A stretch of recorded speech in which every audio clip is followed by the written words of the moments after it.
Welcome to this section on the rise of nationalism.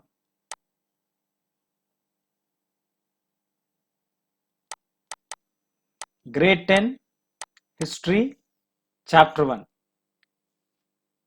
इस chapter में हम क्या सीखने वाले हैं वो एक बार देखते हैं। ये चैप्टर शुरू होता है एक पिक्चर के साथ, वो है फ्रेडरिक सरयू का पेंटिंग। क्या है उस पिक्चर में पहले देखते हैं हम।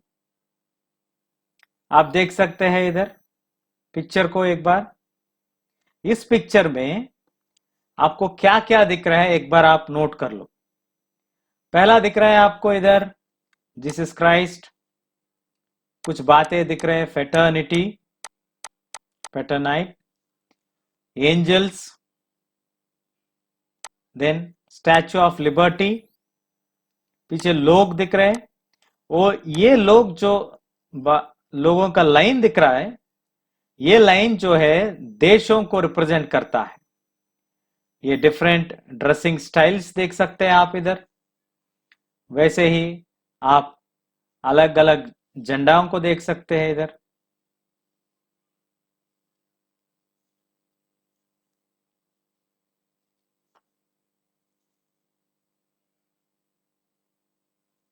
और आप नीचे देख सकते हैं इधर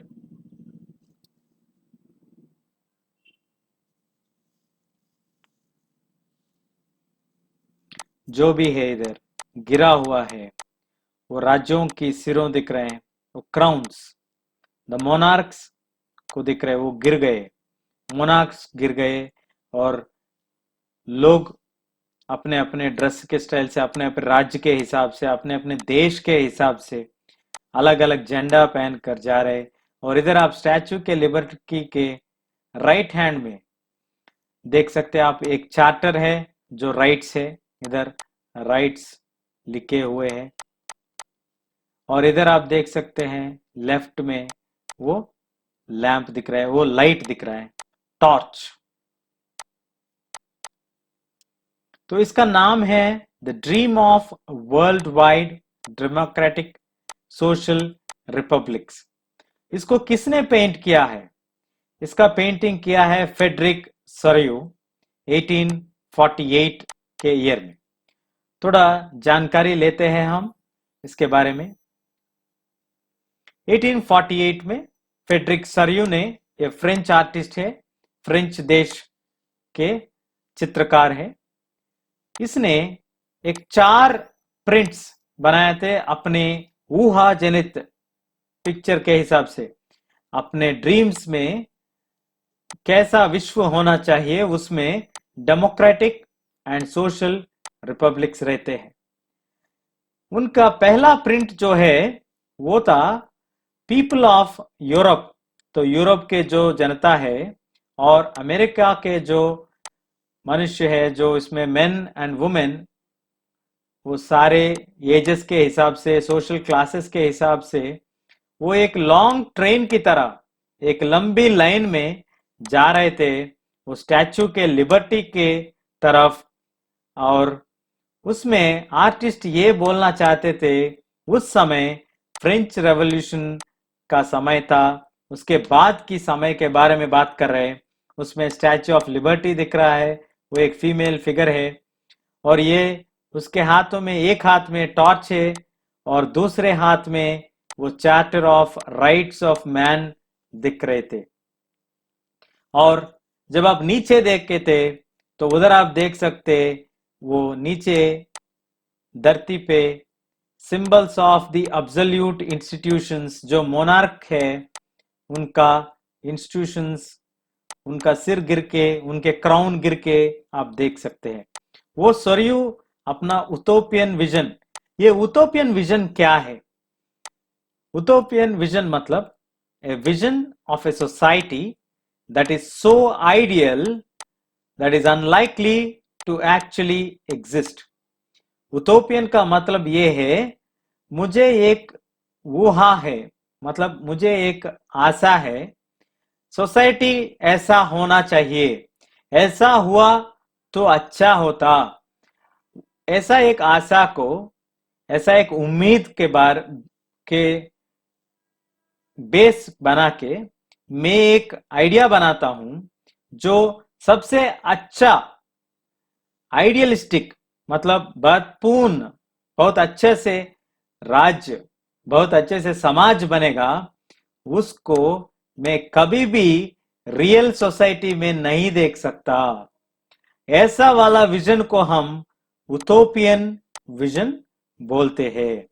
तो people of the world are grouped as distinct Nations.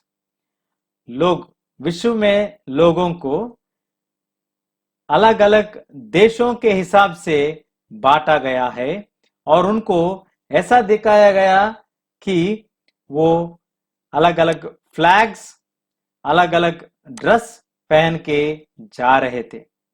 उनसे पहले कौन जा रहा था इस लंबे से चौड़े से लाइन प्रोसेशन में, वो स्टैच्यू के लिबर्टी की तरफ, वो है यूनाइटेड स्टेट्स एंड स्विट्जरलैंड।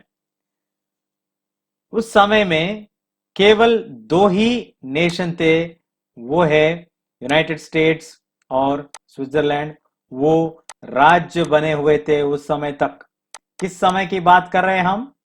1848 में, जब फ्रेडरिक सरियू ने ये पेंटिंग बनाया, उस समय कौन से राज्य थे? वो है यूनाइटेड स्टेट्स एंड स्विट्जरलैंड। आप अभी देख सकते हैं इधर फ्रांस को हमने कैसे दिखाया है इस पिक्चर में। रेवोल्यूशनरी ट्राई कलर फ्लैग, वो 3 रंगों वाली झंडा को लेकर जा रहे थे।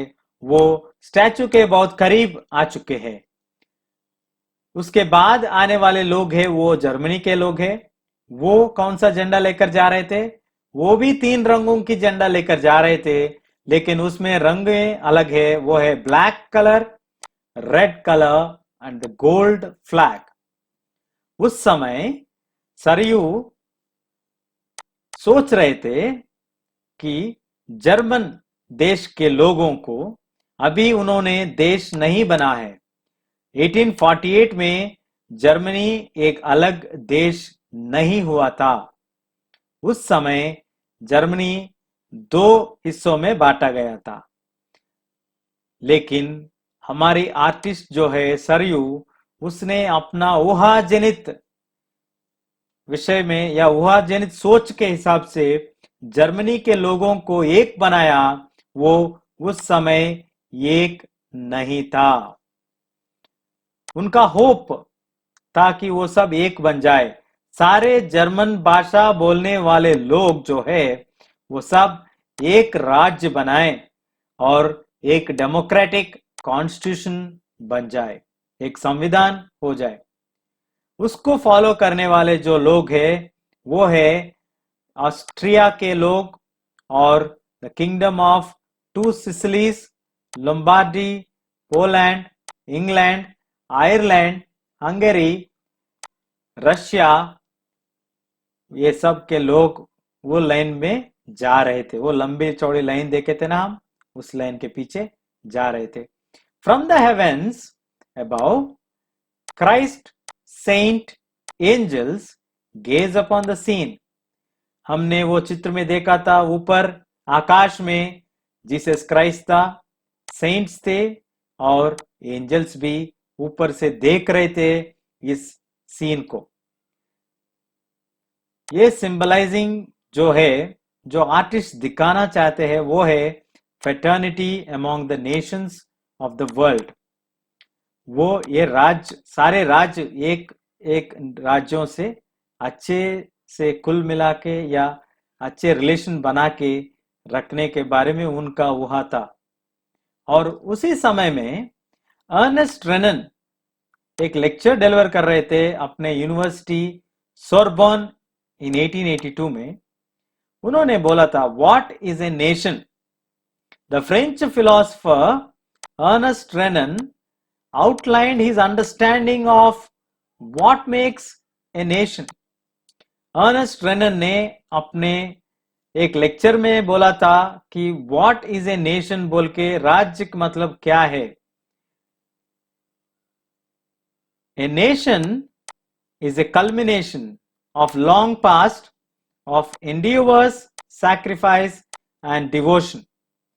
अर्नेस्ट रेनन के हिसाब से एक राज्य जो है वो कुल मिलाता हुआ एफर्ट से, मतलब बहुत सालों से जो काम करते रहे, जो सैक्रिफाइसेस देते रहे, जो डिवोशन था, उन सब को मिला के हम उसको राज्य बोलते हैं। वो एक घन चरित्र रहता है, वो एक अद्भुत लोग, ग्रेट मैन, ग्लोरी बहुत ही आध्यात्मिकता के हिसाब से होता है, और सोशल कैपिटल अपॉन हुम one basis the idea of a nation. तो अर्नेस्ट रेनन के हिसाब से जो नेशन है उसका क्या रहना है, कैसे रहना है, वो ये बोलना चाहते थे कि वो एक कुल मिलाता हुआ एफर्ट्स है, वो एंडियोवर्स, सैक्रिफाइसेस और डिवोशन के हिसाब से वो एक great man, have a great past और a historical past, to have a common glories in the past, to have a common will in the present, and to have performed great deeds together, to wish perform still more. These are the essential conditions for being a people. A nation is therefore a large solidarity.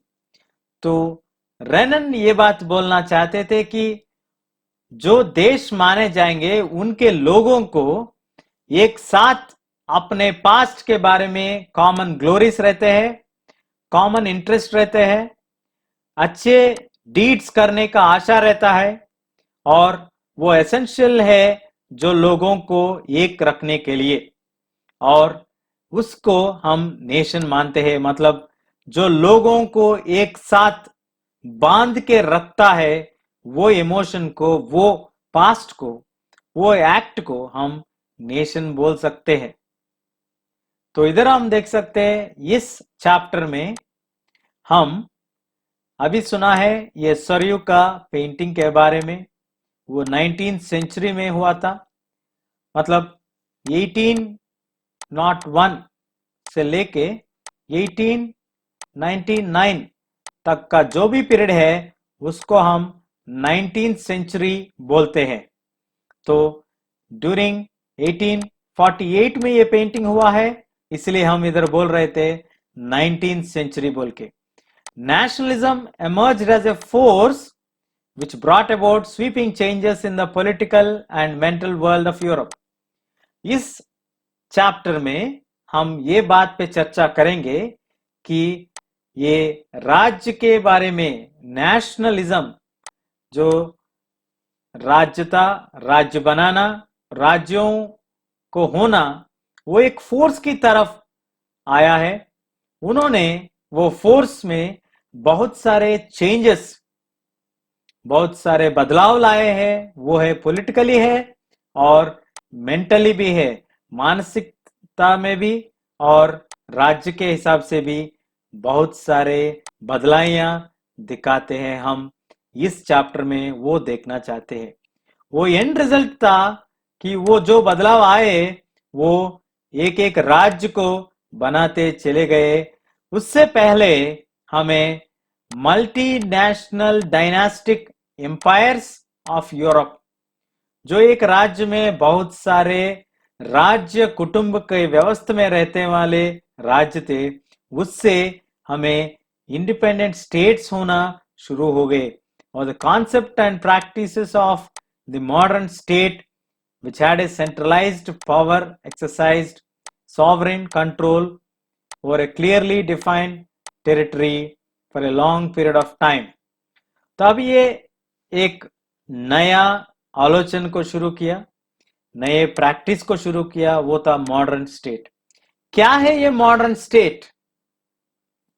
ये modern state का मतलब है इधर centralised power जो होता है, एक राज्य में एक ही पावर होता है, वो फाइनल अथॉरिटी है, और वो क्लियरली निश्चित रूप से पता चलता है ये टेरिटरी कितनी है, ये धरती के ऊपर किसका राज्य चलता है, वो कितने लॉन्ग पीरियड ऑफ टाइम से यूरोप में है, वो आइडिया, वो एक आलोचना आई थी। But A nation state was one in which the majority of its citizens, not only its rulers, came to develop a common sense of identity, or shared history, or the decent thing. This commonness did not exist from the time immemorial. It was forged through struggles, through the actions of the leaders and common people. तो हमें एक और बात ये पता चलता है कि इधर से जो ये राज्य बन रहे, उसका सिटीजन्स जो बन रहे, वो रूलर्स या किसी कॉमन आइडेंटिटी की, कॉमन भाषा की वजह से, कॉमन चरित्र की वजह से या कॉमन के डिसेंट की वजह से नहीं आ रहे हैं। ये कॉमननेस जो बोल रहे हो, जो एकता की बात कर रहे हैं हम, ये एकता कभी पास्ट में नहीं था, चरित्र में नहीं था। ये एकता जो अभी हम कुल मिला के बना रहे हैं, ये कॉमननेस, ये एक स्ट्रगल है, ये लीडर्स की एंड कॉमन पीपल की, जो सामान्य मनुष्य थे, जो राज्य के मनुष्य हैं। सो अभी हमने देखा इस पार्ट में, ये इंट्रोडक्शन की वीडियो थी। ये चैप्टर शुरू होता है इस पिक्चर से। ये पिक्चर को किसने बनाया? ये पिक्चर को किसने बनाया? ये पिक्चर को फ्रेडरिक सरियू ने ये पिक्चर बनाया था। इस पिक्चर में उसने क्या बोलने का प्रयत्न किया? इस पिक्चर में ये बात बोलने का प्रयत्न किया उसने कि जो उस समय समाज था, उस समय के समाज में जो बदलाव उन्होंने चाहा, वो बदलाव उन्होंने देखना चाहा, उसके बारे में उन्होंने एक चित्र बनाया था। इस चित्र में हम देख सकते हैं ऊपर में जीसस क्राइस्ट है, एंजल्स है, और नीचे जब हम देख रहे थे स्टैच्यू ऑफ लिबर्टी का है, और हम इसमें हाथों में एक में टॉर्च और एक में लॉस देख सकते हैं, और इसके पीछे राज्य है। राज्य को इसने कैसे दिखाया? एक एक राज्य को एक एक अलग ड्रेस के हिसाब से और एक एक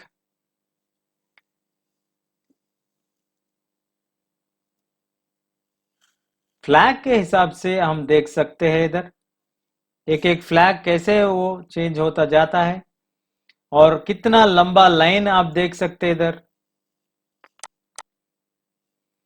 उस सब में उन्होंने क्या बोलना चाहता था? उस समय कैसा था वो राजनीतिक स्थिति, वो चेंज कैसा चाहता था, उसमें अगर चेंज आया तो कैसा रहता, उनका विजन क्या है, उस विजन को हम क्या बोलते हैं, ये सब बातें हम इस वीडियो में चर्चा किया। ये मेरी पहली वीडियो है जो मैं हिंदी में बना रहा हूं। अगर उच्चारण में कुछ गलतियां हुए तो कृपा करके माफ कर दीजिए। मैं अपने हिसाब से कोशिश करूंगा कि गलतियां ना बोलूं। ठीक है, अगर आपको ये वीडियो पसंद आए, आप ऐसा वीडियो बहुत कुछ चाहते हैं, तो कमेंट बॉक्स में आपको कौन सा चैप्टर चाहिए, कौन सा टॉपिक चाहिए, आप एक मैसेज डाल दो। मैं जल्द से जल्द वो बनाने का पूरा कोशिश करूंगा। धन्यवाद।